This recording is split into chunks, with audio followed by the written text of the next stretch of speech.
La plus grande compétition de powerlifting au monde. La plus attendue, la plus excitante, la plus hypante. La plus dure pour se qualifier, la plus dure à gagner. Celle qui a redéfini les standards de communication, de mise en scène, de professionnalisme et de niveau. Qui rassemble les champions du monde et meilleurs athlètes, toutes catégories confondues, sur la même plateforme.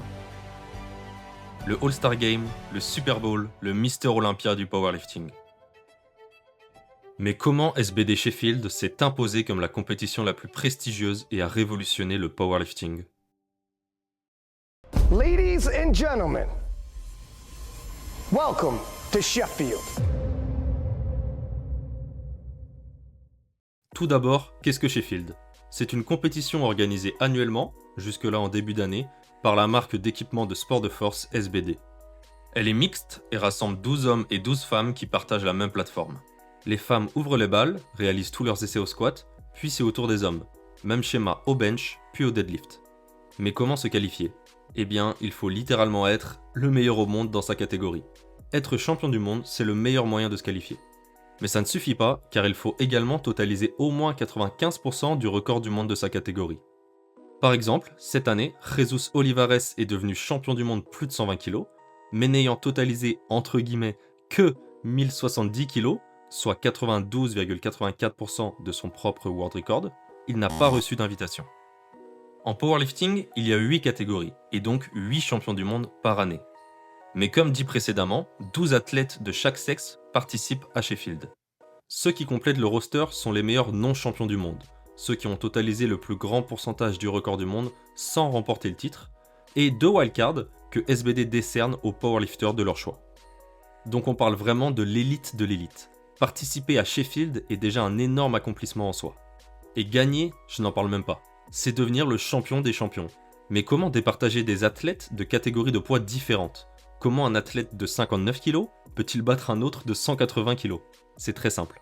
Le total, donc meilleur squat, bench et deadlift, de chacun représente un pourcentage du record du monde au total de sa catégorie. Par exemple, si Tiffany Chapon totalise 435 kg, elle réalise 100% du world record moins de 47 kg, celui-ci étant établi à 435 kg. Et donc, le powerlifter terminant avec le plus gros pourcentage du record du monde au total de sa catégorie remporte Sheffield. Un autre aspect très important à Sheffield est celui des records. Il est dans leur slogan « Records on the line ». Yes, he's a Jew. Déjà, bien sûr, car ce sont les meilleurs powerlifters au monde qui participent et sont donc en capacité de battre des records sur les 3 mouvements ou au total. Et surtout, car Sheffield offre 5000 pounds par record battu.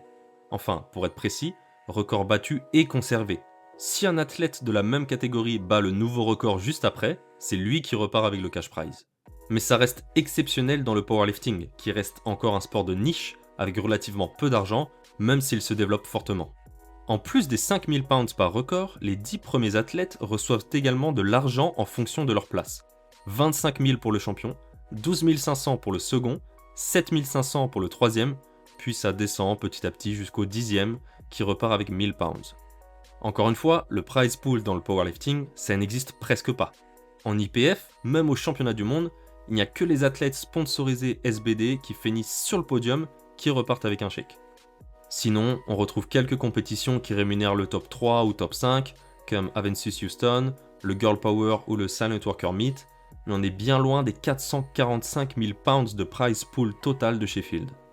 Il y a quelques années, on retrouvait de beaux prize pools en USAPL ou dans des fédérations non testées, mais cela a bien baissé ces dernières années, sûrement avec l'essor de l'IPF. Donc pour résumer, Sheffield, c'est 12 femmes qui s'affrontent entre elles et 12 hommes qui s'affrontent entre eux sur la même plateforme, la même journée. Ce sont les champions du monde des différentes catégories et les meilleurs athlètes de l'année, classés en fonction du pourcentage du record du monde au total de leur catégorie. Et ils ont intérêt à battre des records du monde et à se classer le plus haut possible, car les prize money sont vraiment importants et uniques pour du powerlifting. Mais comment est née cette compétition? Comme évoqué précédemment, c'est la marque SBD qui l'organise. Si vous pratiquez le powerlifting, vous connaissez évidemment leurs produits, avec notamment la ceinture et les genouillères qui sont très populaires et qualitatifs. Afin d'avoir encore plus de matière pour cette vidéo, j'ai eu la chance d'interviewer Benjamin Banks, le fondateur et PDG de SBD. Il m'a expliqué d'où lui était venue l'idée d'une telle compétition. And while there are many people that went to the gym and trained and lifted weights, they weren't necessarily aware of powerlifting, and it wasn't that commonplace. I mean, it has grown a lot since then, but I still think there's a long way it can go. And for me, it was kind of, I wanted to make it more accessible. And one of the ways I see to do that was kind of like to have the Wimbledon of powerlifting, something that people could really access and follow. Et l'idée de base, c'était de créer un événement type Grand Prix, un peu comme ce qu'on retrouve en Formule 1. Créer une compétition régulière avec les meilleurs athlètes, organisée comme un circuit d'élite. We started to look at a Grand Prix event, sort of the idea of one in the first 5 years. So SBD started in 2013. So in the first 5 years, we started to think about what a Grand Prix event could look like. And we considered doing it within an expo. But then I think I really wanted it to be a standalone event, to be really owned by powerlifting and to be something specifically for the sport. Bien sûr, créer cette compétition allait dans leur intérêt. Ils ne l'ont pas fait juste pour le kiff. Le but était de gagner en visibilité, de faire grandir le sport et le rendre plus accessible, et donc d'amener de nouveaux passionnés pour les transformer en clients. It's definitely a multi-million investment for the company. And the aim really and the justification for doing that is to make the sport more accessible. Forcément, tout le monde sait que Sheffield est organisé par SBD, ce qui amène un vrai prestige, une crédibilité à la marque, en plus de la visibilité évidente. De plus, les athlètes sont invités à porter de l'équipement SBD, donc singlet, t-shirt, ceinture, genouillère, chaussettes, et on peut imaginer que les nouveaux fans de powerlifting, ayant découvert le sport grâce à Sheffield, se dirigeront vers des produits SBD au moment de s'équiper. Même si Benjamin Banks explique que l'événement n'amène pas directement des ventes. It isn't really directly linked to sales conversions. It's more of a long-term view to actually support the growth of the sport and for us to demonstrate to the community that we are investing back into the sport and that we want it to grow. Donc Sheffield a vraiment permis à SBD d'asseoir leur domination, de s'imposer comme la marque numéro 1. Heureusement, car ce genre d'événement est loin d'être rentable, les revenus étant plus faibles que les coûts d'organisation. Même si Sheffield est l'une des rares compétitions de powerlifting qui vend les places. C'est évidemment justifié, car c'est un véritable show, rassemblant la crème de la crème des powerlifters mondiaux, et se déroulant sur une seule journée. Il faut débourser au moins 100 € pour obtenir un ticket, jusqu'à plus du double pour des bonnes places. Ajoutez à cela la vente des t-shirts édition Sheffield chaque année, SBD s'en tire avec un bon chiffre d'affaires sur l'événement. Sheffield est également unique en son genre sur ce point, mais cela suffit-il pour être rentable? Certainly not. It was never our intention for it to be. But I mean, if you look at Sheffield in City Hall, for instance, there's just over 2,200 tickets. The average price that comes to us, bearing in mind you have VAT, you have Ticketmaster fees. The average price is around £50. So you're talking 100,000. And last year alone, I think we paid almost 250,000 in prize money. That's before the hire of the City Hall, that's before the AV setup, that's before all of the staff on the day, the hotel costs, the flight costs, food costs. So we cover all the flight costs for the athletes that are take sponsorship by SBD. Étant implanté à Sheffield, SBD a logiquement souhaité organiser la compétition dans cette même ville et est tombé sur l'enceinte parfaite, le City Hall, qui accueille habituellement des concerts ou des stand-up. Capacité de 2271 personnes, bon juste milieu entre trop et pas assez, une grande scène, des rangées de sièges face à la plateforme, mais aussi des tribunes balcons pour que tout le monde ait une bonne vue. Malgré sa capacité, la salle reste plutôt intimiste car le public est proche de la scène et entoure l'action. On ressent la tension de chaque lift et l'ambiance est vraiment électrique. Forcément, les spectateurs sont des passionnés, heureux d'être là, et les athlètes ont tous été choqués de l'atmosphère de la salle la première fois qu'ils sont montés sur la plateforme.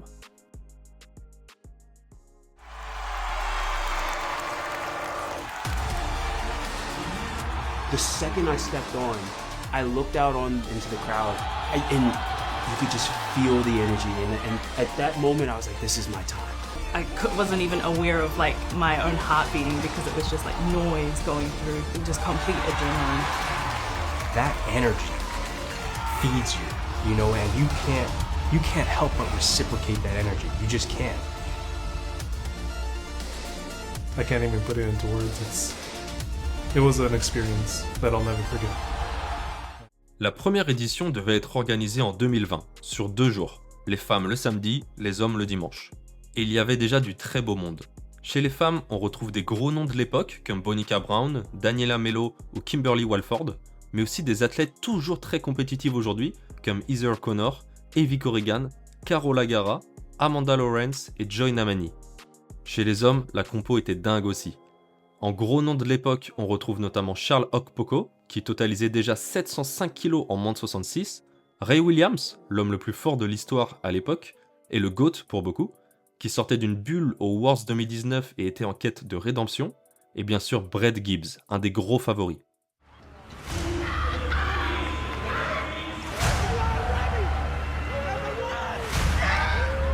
Let's do this.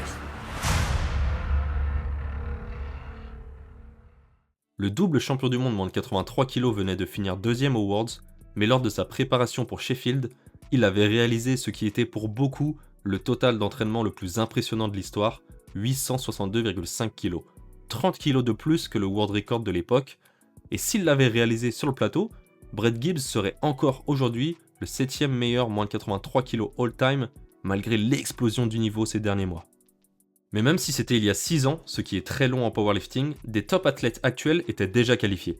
Notamment Russell Horry, qui venait de remporter son premier titre mondial contre Brett Gibbs, Tony Cliff, Anatoly Novopismani, à l'époque en moins de 93, et bien sûr Taylor Atwood, qui n'était plus qu'à 10 kg des 800 kg de total en moins de 74, ce qui paraissait fou en 2020. Même si le prize pool total était presque 2 fois moins élevé qu'aujourd'hui, il était monumental pour notre sport avec 250 000 pounds. Et depuis le début, Sheffield sait communiquer et faire monter la hype. Ils ont introduit la série de vidéos Road to Sheffield, où ils se rendent directement chez les athlètes. Ces derniers se livrent sur leur passé, leur état d'esprit, leur motivation, et cet aspect storytelling est ce qui manquait au powerlifting.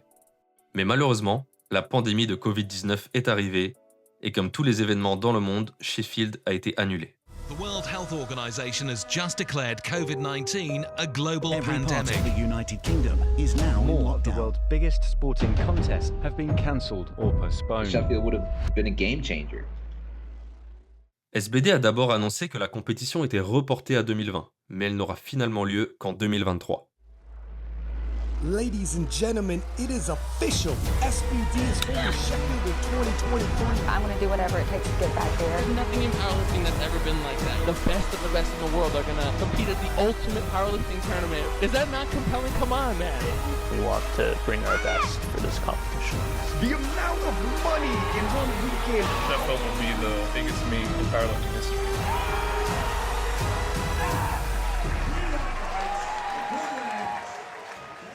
Le 25 mars 2023, l'embryon de Sheffield est devenu un premier souffle de vie. How many records will fall? Who will come out on top? There can only be one king, and there can only be one queen. Ladies and gentlemen, welcome to Sheffield.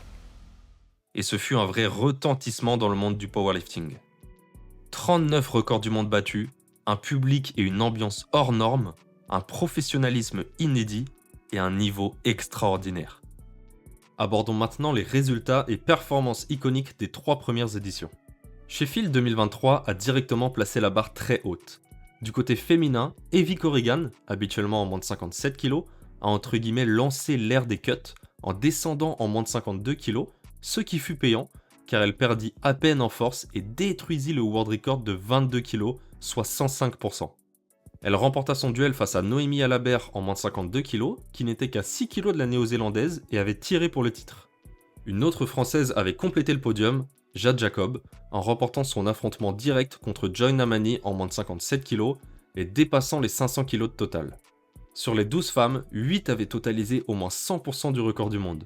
Et la dernière n'était nulle autre que Agatha Sitko. Retenez bien son nom car elle n'a pas dû apprécier cette place.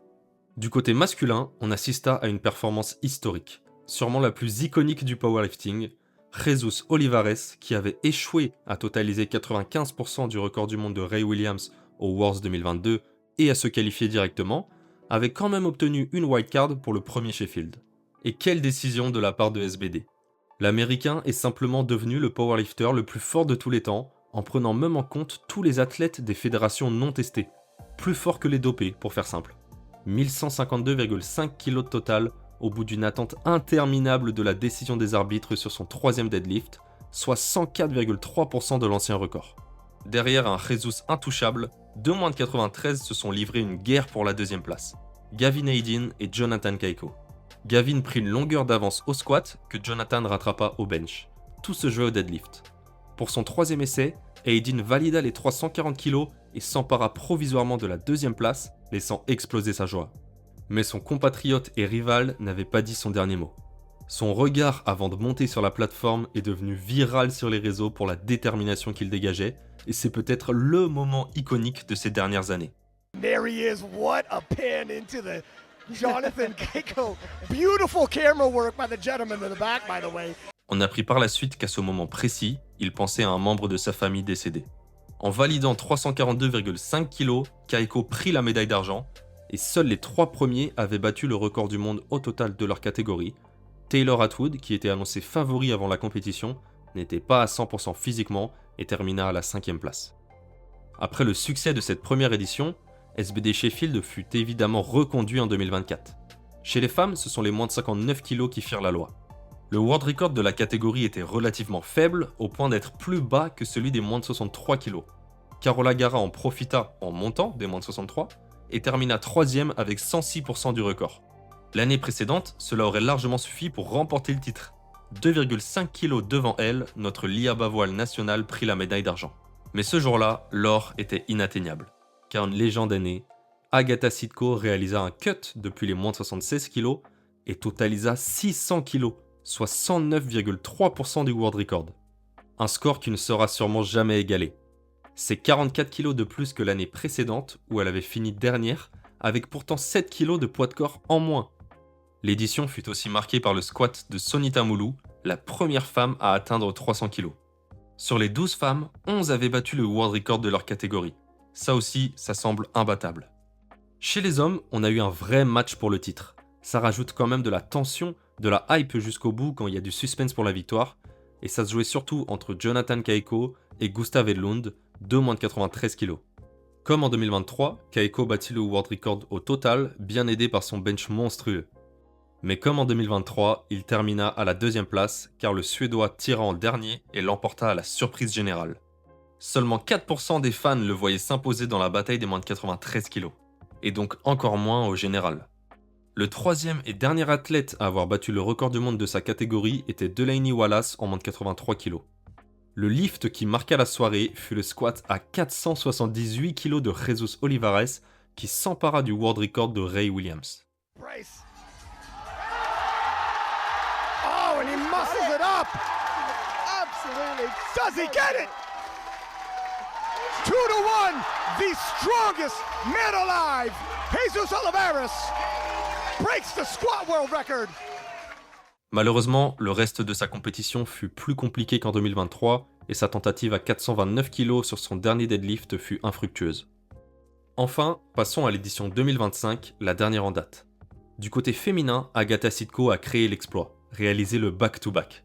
Au vu du système de scoring, cela paraissait presque impossible, car exploser le record du monde d'une catégorie une fois est déjà compliqué, alors l'exploser de nouveau l'année suivante, c'est dingue. Mais elle l'a fait, en ajoutant 28 kg à ses 600 kg de total de 2024 en moins de 69. Sur son dernier deadlift, elle tenta même d'égaliser le deadlift world record d'Amanda Lawrence en moins de 84 kg, en étant 2 catégories en dessous. La seule autre femme ayant battu le record de sa catégorie fut Carlina Tongotea en moins de 76 kg, et Sonita Moulou compléta le podium, encore grâce à un squat titanesque, 313 kg. Du côté masculin, le niveau était incroyablement relevé. 4 mois avant la compétition, Kjell Backlund obtenu une wildcard, ce qui ne semblait pas très mérité tant il semblait loin du niveau d'Austin Perkins en moins de 74 kg. Mais 2 semaines plus tard, il réalisa une annonce qui fit grand bruit dans le monde du powerlifting. You have an announcement, and I think we need to just get right into it and start talking about it, because this is literally going to throw powerlifting on its ear in 2025. I'm going to Sheffield, and at this time I will go as a 66. Il allait cut en moins de 66 kg pour Sheffield. Et donc pendant 4 mois, tous les fans et analystes se demandaient déjà s'il allait réussir à faire le poids, lui qui a longtemps concouru en moins de 83 kg, et surtout combien de kilos il allait perdre sur son total avec 8 kg en moins. Son meilleur total en moins de 74 kg étant de 815 kg, et le world record moins de 66 kg étant de 725 kg, il arrivait en grand favori. Même en perdant 70 kg sur son total, il totaliserait presque 103% du record moins de 66. Et il ne perdit que 45 kg, réalisant 770 kg de total, juste lunaire. Il était donc intouchable et ce sont encore deux moins de 93 kg, décidément très bons à Sheffield, qui complétèrent le podium. Emil Krastev et Gustav Edlund. Le dernier soulevé de terre du Bulgare fit polémique à cause de son verrouillage compliqué, et c'est vrai que même lui n'y croyait pas, mais il fut bien validé. Russell Horry étendit également le world record moins de 83 kg pour sa dernière compétition dans la catégorie, avec notamment un énorme squat à 338 kg.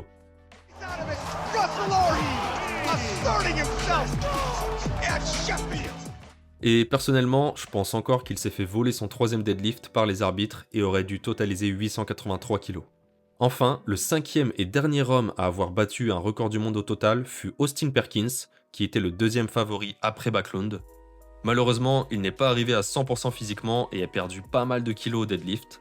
Bon après, 843 kg de total en moins de 74, ça reste insane, on est d'accord. On a donc eu du grand spectacle, des performances historiques sur ces 3 premières éditions. Mais qu'en est-il des Français ? Ils sont 5 à avoir participé à Sheffield.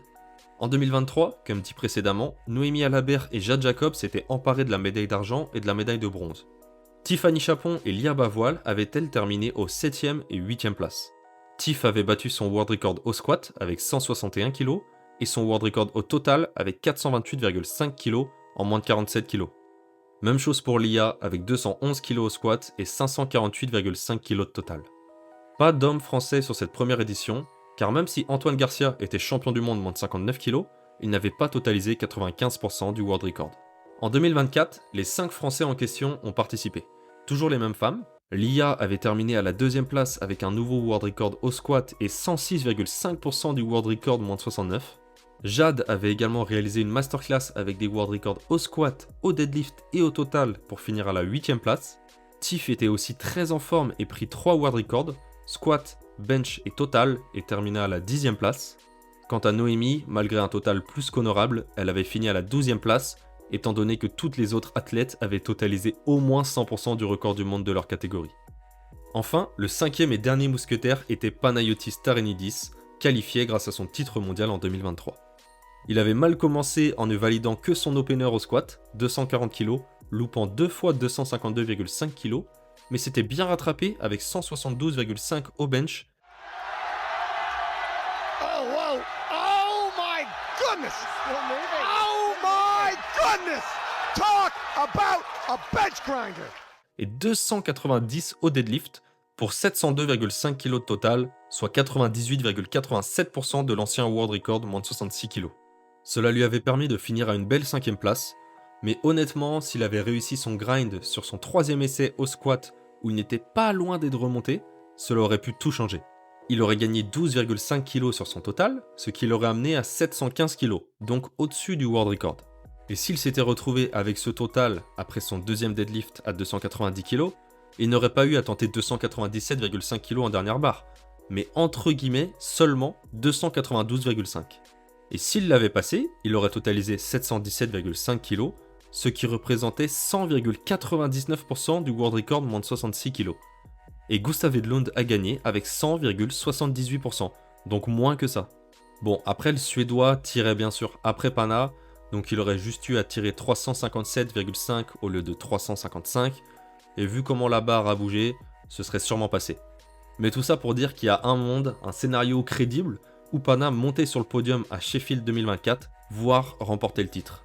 C'est vrai que le record moins de 66 était particulièrement bas à ce moment-là, 710,5 kg, comparé aux 770 kg de maintenant, c'est faible, mais c'était le cas dans beaucoup de catégories, dont les moins de 93, le niveau a tellement explosé en 2 ans. Bon voilà, avec des si, on refait le monde bien sûr, mais petit regret pour Pana à Sheffield 2024. L'année dernière, Lia, Tiff et Jade étaient encore présentes. Lia fit son retour en moins de 63 et termina à la 7e place avec un world record au squat. Tiff valida seulement 5 essais sur 9, mais étendit son world record au bench et termina à la 8ème place, et Jad, loin d'être à 100% physiquement, termina 12ème. Pana concourut aussi, pour la 2ème fois, mais avait été prévenu seulement 20 jours avant. En fait, il était réserviste depuis le mois de novembre, et se préparait donc dans l'espoir d'être appelé suite au forfait d'un autre athlète. C'est arrivé, mais malheureusement, le jour J, il n'a pas réussi à exprimer sa force sur le plateau, seulement 5 essais réussis sur 9 pour un total à 697,5 kg. Symboliquement, être en dessous des 700 kg, c'était vraiment peu pour lui, et ça contrastait fortement avec les 770 kg de Backlund. Il ne le savait pas à ce moment-là, mais c'était sa dernière compétition en moins de 66. N'ayant pas participé aux Worlds et pas reçu de wildcard, il n'est pas qualifié pour Sheffield 2026. Est-ce qu'on le reverra un jour sur la plateforme la plus prestigieuse au monde ? C'est sûr que ça paraît compliqué tant la concurrence est forte en moins de 74 kg, tant sur le plan national qu'international, mais je ne l'enterrerai pas trop tôt non plus, c'est un rookie dans la catégorie en soi. Pour la première fois, Lia et Jad ne seront pas présentes non plus. Lia a pris une pause en 2025 et a seulement fait son retour en décembre pour les championnats de France, et Jad a terminé 2ème aux Worlds. La seule représentante tricolore sera donc Tiffany Chapon. Elle n'a pourtant pas remporté le titre mondial en juin, mais avait battu le record du monde au total, était donc la meilleure 2ème et fut qualifiée automatiquement. On reparlera de ce qu'elle a à jouer, spoiler, c'est du lourd. Bon, après avoir vu le fonctionnement, l'histoire, les champions et les résultats des Français à Sheffield, analysons l'impact de cette compétition sur le powerlifting. Le premier aspect évident, c'est la visibilité. Sheffield est un événement qui va être bien plus vu, qui va faire bien plus parler, qui va amener bien plus de curieux, de nouveaux fans que les autres compétitions. Déjà sur place, presque 2300 spectateurs, c'est évidemment unique dans notre sport. Même si lors de la première édition en 2023, la salle n'était pas remplie, il n'avait réussi à vendre entre guillemets que 1700 tickets. En revanche, en 2024, après le premier succès, Sheffield a été sold out en 230 jours. En 2025, cela a pris 148 jours. Et pour la 4ème édition qui aura lieu le 31 janvier, cela a pris moins de 24 heures. D'année en année, l'intérêt pour la compétition est croissant. Cela se constate aussi sur les vues des diffusions sur YouTube. 311 000 vues pour 2023, 383 000 vues pour 2024 et 410 000 vues pour 2025. Mais ça, c'est en comptant les replays. Forcément, la plupart des nouveaux fans ont sûrement été visionnés les précédentes éditions. Le pic de viewers par live est lui passé de 17 700 en 2023 à 28 600 en 2024 à 38 500 en 2025. Donc environ plus 10 000 par année. Comme dans chaque sport ou compétition qui grandit, les réseaux sociaux jouent également un rôle majeur. Le compte SBD Sheffield a été créé en mai 2023, 2 mois après la première édition, et compte déjà 60 000 abonnés. Leur contenu est vraiment qualitatif et viral, surtout la série de vidéos Road to Sheffield, évoquée plus tôt, qu'ils avaient lancée en 2019 pour le premier Sheffield, qui devait avoir lieu en 2020. Ces réels montrent les powerlifters qualifiés sous un autre angle, plus vrai et intime.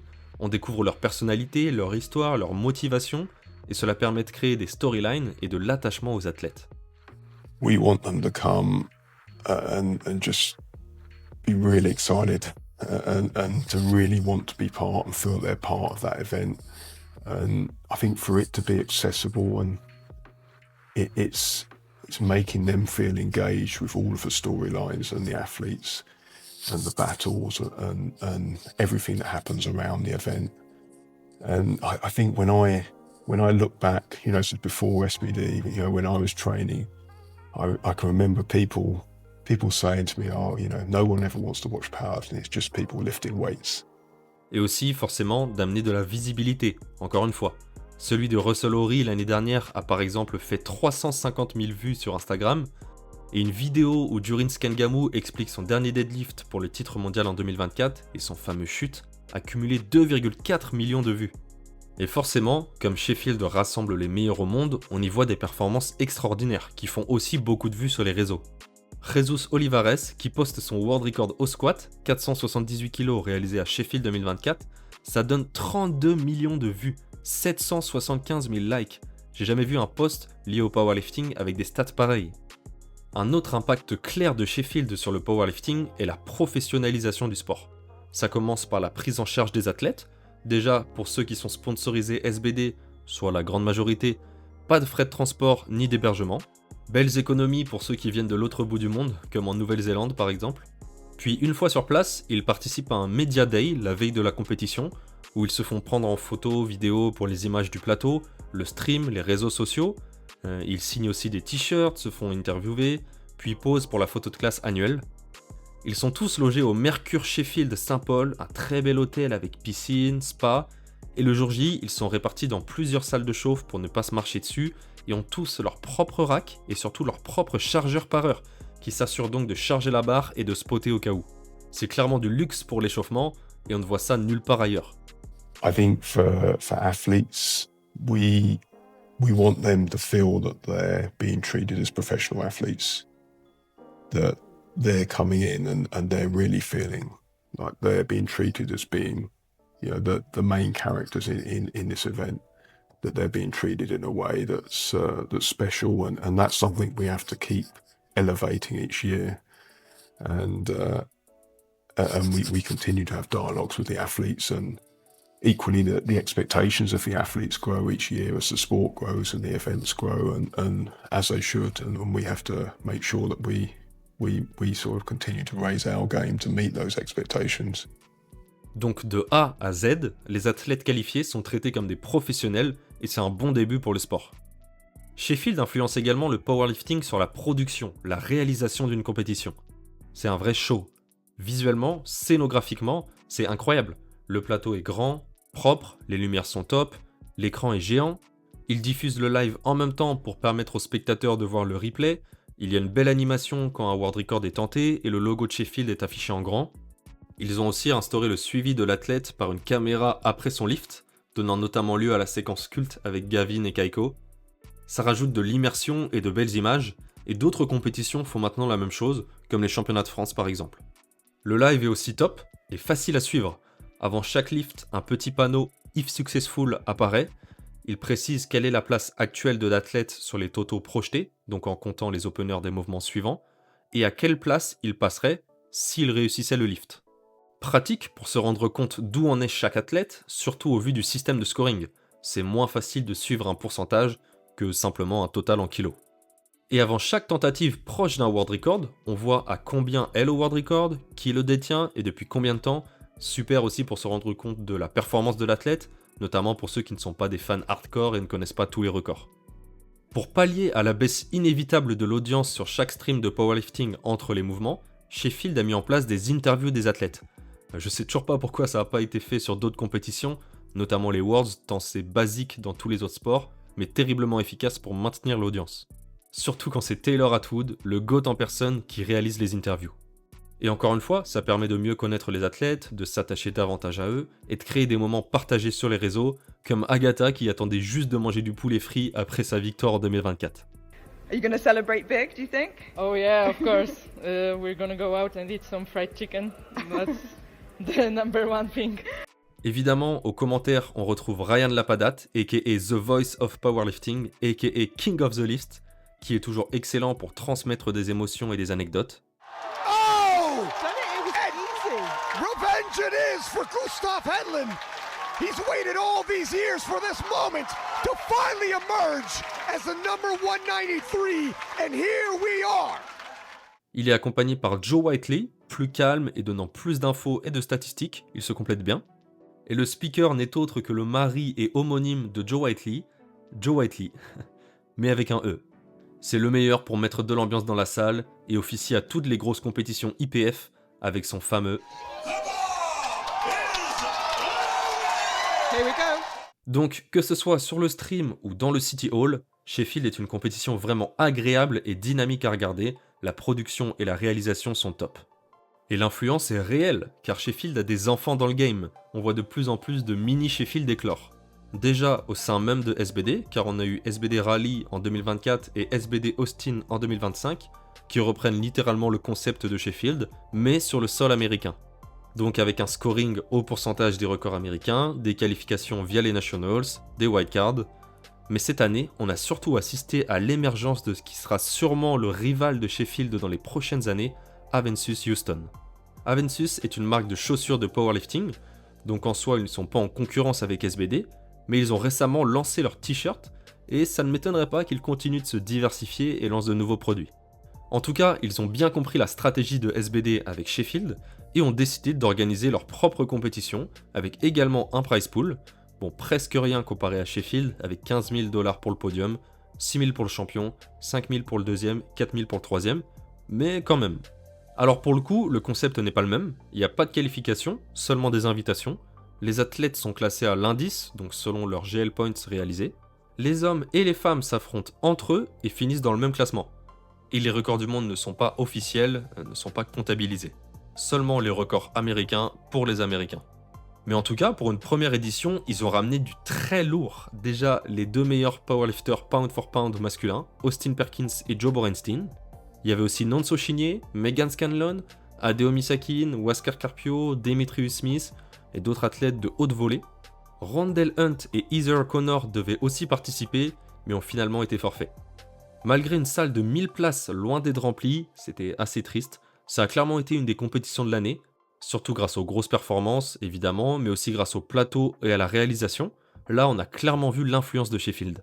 Un grand écran derrière, avec le logo Avensus, les noms et photos des athlètes quand ils rentrent sur la plateforme, good lift ou no lift après les tentatives, New American Record, en gros, après un record. Donc le plateau était grand, propre, très esthétique, tout en noir, avec les chargeurs par heure habillés en blanc qui ressortaient bien. Le live était aussi très bien réalisé et a cumulé 32 000 vues. Donc ouais, vraiment un mini Sheffield sur pas mal de points. Et franchement, même le dernier Silent Worker Meet avait un petit peu du Sheffield en lui, j'ai trouvé. J'ai demandé à Benjamin Banks de quelle manière Sheffield avait transformé le powerlifting, et voici sa réponse. I think Sheffield's contributed to the whole movement that's happened over the last decade, and it's just one of the things that's added. And for me, among athletes, the biggest thing is that perception that now people can see a career in the sport. You know, people can see that they have an opportunity. If they do well, they can make a very successful living out of the sport. They can achieve quite significant levels of fame within the community, and they can see that momentum growing as well. So, you know, whereas how much that's improved in the last 3 years, and you know, in 5 years' time, where is it going to be at? Oui, les meilleurs powerlifters peuvent maintenant envisager une carrière professionnelle en dégageant de beaux revenus. Bon, vivre uniquement avec des revenus liés aux performances sportives, ça reste tout de même presque impossible. La majorité sont bien aidés par des sponsors, du coaching ou un travail classique. Sauf quand on s'appelle Agata Sitko et qu'on remporte 2 fois Sheffield et bat des world records à gogo. La Polonaise a remporté 80 000 pounds grâce aux 2 dernières éditions. Même si les prize money ne sont pas encore suffisants pour permettre à la presque totalité des athlètes d'en vivre, ils sont évidemment un facteur très motivant et qui impacte autre chose que le portefeuille des athlètes, les records du monde. À Sheffield, les athlètes sont vraiment poussés à battre les records du monde, et pas uniquement par l'argent. Bon, évidemment, c'est une très bonne raison de battre un record, et sûrement la raison principale pour les athlètes. 5000 pounds, ça se refuse pas si on est proche d'un world record. Mais au-delà de ça, il y a d'autres facteurs. Déjà, Sheffield est avant tout un show. Plus de 2000 spectateurs, des dizaines de milliers de viewers sur le stream, et moins d'enjeux réels qu'au championnat du monde. Si tu termines 11, 12e, bon c'est pas grave, tu perds littéralement face à des champions du monde, et y participer c'est déjà incroyable en soi. Il n'y a pas vraiment de conséquences, à part moins de prize money. Aux Worlds par contre, si tu fais une contre-performance, là ça fait suer pour rester poli. Déjà tu n'es plus le ou l'un des meilleurs de ta catégorie, tu ne te qualifies pas directement pour Sheffield ou les World Games une année sur 4, tu apportes moins de subventions à ta fédération, en tout cas en France ça fonctionne comme ça, et tu loupes la compétition à ne surtout pas louper quoi. Sheffield, ça reste un plus, entre guillemets, même si ça a aussi pris une grande importance. Un autre facteur qui favorise le record du monde à Sheffield, c'est les temps de repos entre les essais et les mouvements. 12 athlètes par groupe, c'est beaucoup, et on ne retrouve plus des groupes aussi remplis aux Worlds. Et donc 11 passages après toi, bah ça te donne environ 11 minutes de repos, ce qui est très confortable pour récupérer. Et entre 2 mouvements, il y a aussi tout un autre groupe de 12 athlètes qui passent avant toi, ce qui te laisse aussi beaucoup de temps pour récupérer ton 3e essai et t'échauffer, monter en gamme pour le bench ou le deadlift. L'année dernière, entre le premier squat féminin et le dernier deadlift masculin, presque 5 heures se sont écoulées, 4 heures et 54 minutes, tandis qu'une compétition classique dure en général entre 3 et 4 heures maximum. Ces raisons font qu'à Sheffield, on voit souvent des tentatives de world record dès le 2e essai, pour se laisser 2 chances, tandis qu'on en voit plutôt sur le 3e essai au championnat du monde, ce qui est logique, un record c'est très lourd donc généralement risqué à tenter. Enfin, il faut aussi dire que certains world records ont été établis à Sheffield grâce à un arbitrage généreux. C'est la critique principale de la compétition, des observateurs estiment que le show prend le pas sur l'arbitrage. I wasn't necessarily aware of that as a criticism. The judging is out of our control. The judges are appointed and they're intended to be appointed, I think, by the IPF as being ones that are going to be fair and balanced. So they're not sort of selected with any bias towards them being overly strict or overly lenient. Je ne pense effectivement pas que SBD donne la consigne aux arbitres d'être laxistes, mais il est vrai que l'année dernière surtout, il y a eu de la controverse, notamment au deadlift. Par exemple, Sonny Tamoulou c'était limite en termes de verrouillage, le dernier deadlift d'Emile Krastev c'était limite aussi. Oh, it's a huge pull, but does he get the shoulders back, Joe? I think so. I think he got there in the end. Oh, 2-1 it is. En 2023, les arbitres ont donné 2 lumières rouges au dernier deadlift à 410 kg de Jesus Olivares, et le mouvement a été revu pendant 1 minute par le jury, l'attente était interminable, et le lift a finalement été validé, ce qui peut poser question, on voit qu'il s'affaisse légèrement après le verrouillage, les genoux ont du mal à rester bien droits. Je dis pas que le lift n'aurait pas dû être overturn, mais à mon avis, aux Worlds, ça serait pas arrivé. Et c'est une décision qui a eu un gros impact. Ça n'a rien changé au résultat, il était déjà vainqueur après son deuxième essai, mais ça lui a permis de réaliser 1152,5 kg de total, sûrement la performance la plus légendaire de l'IPF. L'arbitrage, c'est un premier reproche qu'on peut faire à Sheffield. Et il y en a un deuxième, c'est que certains athlètes se retiennent de battre des records le reste de l'année, ne se donnent pas à 100%, surtout aux Worlds, afin d'optimiser leurs chances pour Sheffield. Et ça, c'est frustrant. Dans un sport où le but est de soulever plus lourd que ses adversaires, on veut voir des athlètes soulever le plus lourd possible. Mais par exemple, ça n'a pas été le cas d'Austin Perkins en juin dernier. Il s'est contenté de 5 essais faciles pour remporter le titre mondial, n'a volontairement battu aucun record et a totalisé juste 500 grammes en dessous du world record au total. D'un côté, ça se comprend. Il n'avait pas de grosse concurrence et n'avait donc pas besoin d'all-out. Ça lui a permis de laisser le record au total entre guillemets plutôt bas pour lui et il aura donc plus de chances de le battre par un gros pourcentage à Sheffield. Certains powerlifters, comme Tiffany Chapon en 2022, auraient peut-être dû faire la même chose. Au Worlds 2022, la française avait détruit le world record moins de 47 en le passant de 407,5 kg à 426,5 kg. En soi, elle n'avait pas besoin d'en faire autant, car la deuxième était à seulement 397,5 kg. Donc si elle n'avait pas battu le world record et qu'il avait encore été aussi bas pour le premier Sheffield, elle aurait totalisé 105,15% de celui-ci avec ses 428,5 kg du jour J. Et 105,15%, c'est plus que le score d'Evie Corrigan, la gagnante de cette année-là. Donc finalement, ça peut être très frustrant de se dire « Ah, j'aurais pu gagner Sheffield si je m'étais un peu retenu aux Worlds ». Mais évidemment, je ne peux que louer cet état d'esprit de « Quelle que soit la plateforme, je fais aucun calcul et je donne tout ce que j'ai ». C'est l'essence même du powerlifting. Et le contraire est aussi déjà arrivé. Au Worlds 2022, encore une fois, Taylor Atwood était dans son prime, en moins de 74 kg. Il avait réalisé 838,5 kg aux USAPL Nationals, pile un an auparavant, ce qui est encore aujourd'hui une performance hallucinante dans la catégorie, seul Perkins a fait plus.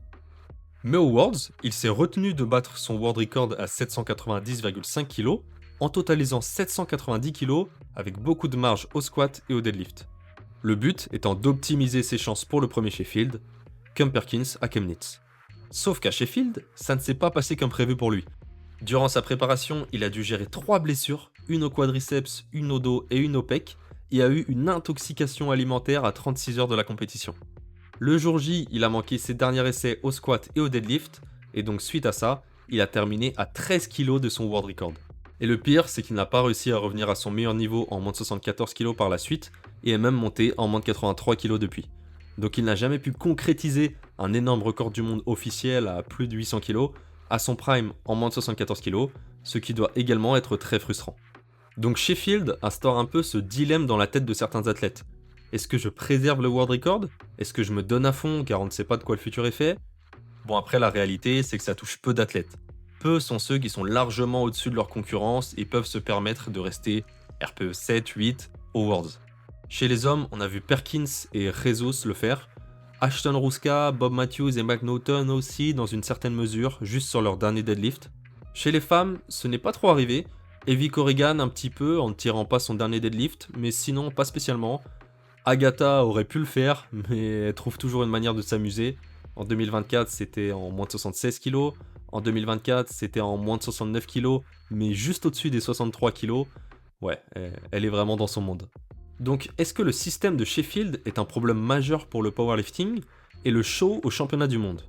Honnêtement, je trouve pas. Si certains athlètes peuvent se permettre de rester RPE 7-8 au Worlds, tant mieux pour eux, et c'est aussi impressionnant d'une certaine façon.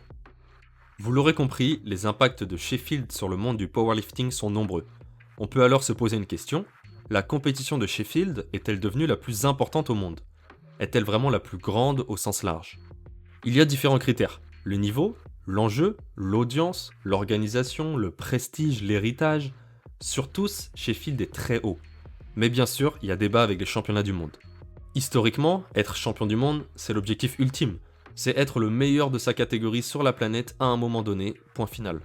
Et on peut dire que c'est, entre guillemets, le format le plus juste et simple. Celui qui totalise le plus de kilos gagne, c'est tout. Tandis qu'à Sheffield, le système de pourcentage du record du monde est plus abstrait pour le grand public et plus dépendant de l'état des world records dans chaque catégorie. Enfin, on peut maintenant inclure les World Games dans la conversation, qui sont l'équivalent des Jeux Olympiques pour les sports qui n'y sont pas inscrits. Le Powerlifting Raw a fait des débuts mitigés aux World Games cette année, car malgré un très bel événement avec une organisation et un stream au top, la majorité des meilleurs hommes qualifiés étaient absents et pas mal de femmes aussi. Même s'ils avaient chacun leurs raisons, je pense que certains l'ont regretté et en 2029, on devrait avoir plus de top athlètes présents.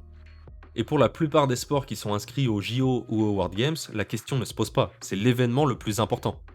Donc à voir dans quelques années. J'aimerais bien avoir vos avis en commentaire sur la question, quelle compétition est la plus importante en powerlifting ? Évidemment, il n'y a pas qu'une seule bonne réponse. Selon moi, la compétition la plus importante, ce sont encore les championnats du monde, mais la compétition la plus prestigieuse et la plus impressionnante, c'est Sheffield. En revanche, la compétition de Sheffield pourrait se heurter à une limite dans quelques années, des records trop élevés.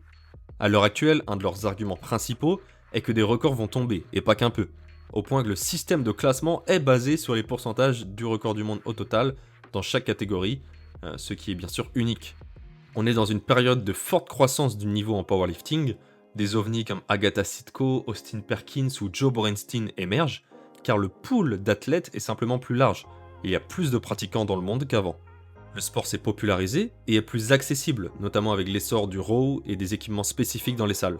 Ce qui fait que sur les 64 world records en open, donc sur le squat, bench, deadlift et total chez les hommes et chez les femmes, 49 ont été établis sur les 2 dernières années. Seulement 15 records du monde datent d'avant 2024. La majorité d'entre eux ont été établis récemment, et notamment à Sheffield, mais cette croissance ne va pas durer indéfiniment. Il y a bien un moment où la courbe va ralentir et stagner, où les records seront battus plus rarement et plus difficilement, kilo par kilo.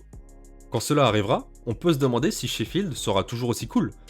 Passer de 51 world records battus en 2024 à peut-être 7, 8, voire moins dans quelques années, c'est pas la même chose.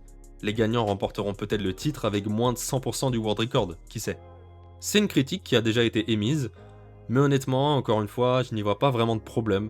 Je pense qu'on saura toujours apprécier des performances de fou, même si ce ne sont pas des records du monde. Par exemple, le 100 mètres est toujours une des épreuves avec le plus de hype au JO, alors que personne ne s'approche du record du Usain Bolt établi en 2009. Puis comment ne pas être excité par un rassemblement de tous les champions du monde sur la même plateforme ? Le concept même de Sheffield restera toujours incroyable selon moi. Allez, pour terminer, il me reste 2 dernières infos à vous donner. Déjà, après cette édition, qui aura lieu le 31 janvier, on n'aura pas à attendre 1 an, car la prochaine aura lieu en novembre. Et oui, 2 Sheffield en 2026, car SBD a décidé de changer la date de l'événement. La compétition sera maintenant 5 mois après les Worlds, ce qui a plus de sens que 7 mois après, car Sheffield est en quelque sorte une continuité des championnats du monde. La deuxième info, bien connue, c'est que les prochains Sheffield n'auront plus lieu au City Hall. Et oui, le 31 janvier sera un au revoir à cette magnifique enceinte, qui était parfaitement adaptée à la compétition. Mais l'événement grandit, attire plus de monde et doit donc se délocaliser. This year it's going to be the last year at Sheffield City Hall.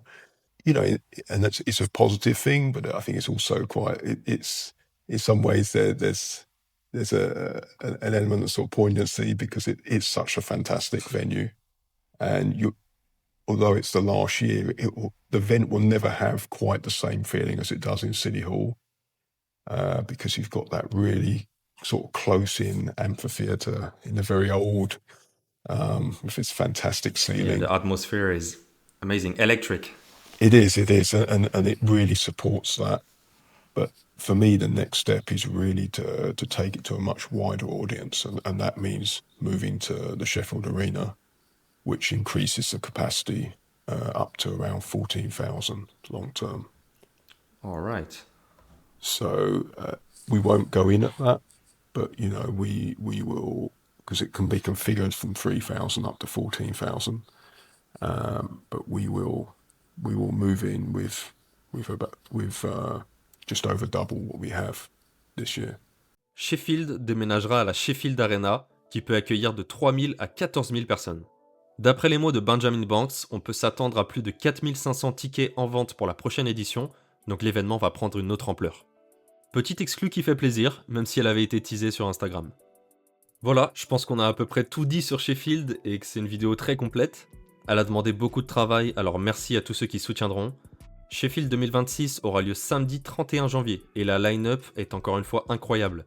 Chez les femmes, on retrouvera Heather O'Connor, Tiffany Chapon, Sarah Naldi, Evie Corrigan, Alba Bostrom, Chiara Bernardi, Megan Scanlon, Carlina Tongotea, Amanda Lawrence, Ziana Azaria, Brittany Schlatter et Sonita Moulou.